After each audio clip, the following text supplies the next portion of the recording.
Today I will be making fried hamburger steak and gravy. I will be using roast beef seasoning, and this is Chef Carmen from Atlanta Burger Seasoning. Okay, so I always get my hamburger meat and I take it out of the actual package that it's in and put it in freezer bags. So this meat is a little frozen and it's just enough for me and Zach. So I am putting a lot of seasoning on here. And let me tell you all why.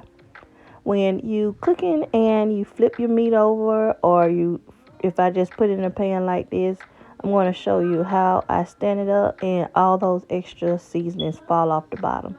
So make sure you just put not too much, but just enough so it'll still be seasoned when you flip it over. See all the excess falling off?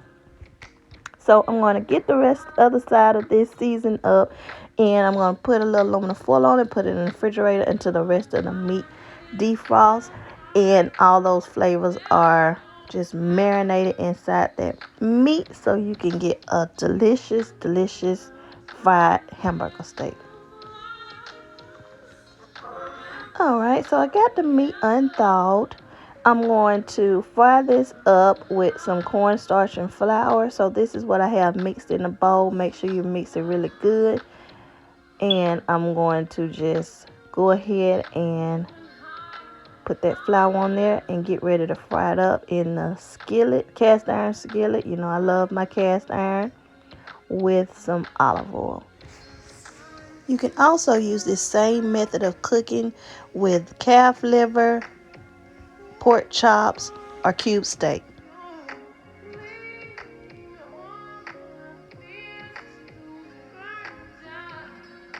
Okay, so I am frying these up, and I'm actually going to take this out the grease, drain it off a little bit, put some butter so I can scrape up all those little extra drippings off of there, and a little bit of more olive oil.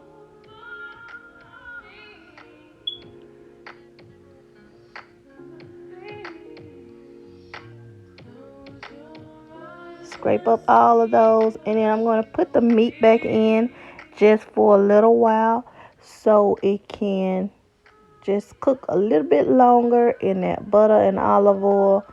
And then I'm going to add some beef broth. And right after I add that beef broth, I'm going to add a little water to the rest of the cornstarch and flour that I have, because I like lots of gravy. I don't know about you, but I like lots and lots of gravy. Okay, so I'm going to add that beef broth in there. Then I'm going to put a little water in the rest of that flour and cornstarch, because I don't like to leave anything left behind. We try to use everything that we can.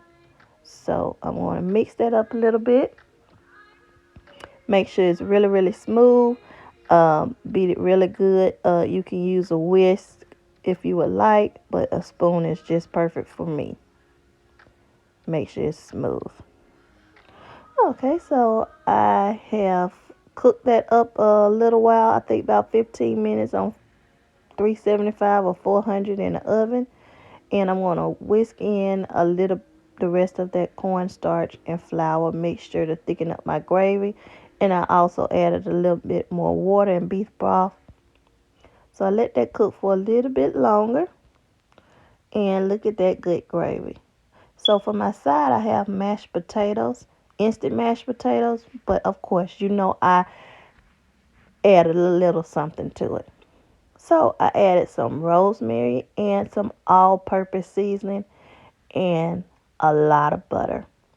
Mix that up so you can get your own flavors added to those mashed potatoes to make them taste like something. Otherwise, they're not going to taste like nothing. Okay, so I have the hamburger steak, fried hamburger steak, and that gravy. Look how beautiful that gravy, brown gravy is. Yes, this was so delicious, you guys. And of course, you know Zach loved it. Thanks for tuning in. And y'all make sure y'all like and subscribe to my YouTube page. Thank you.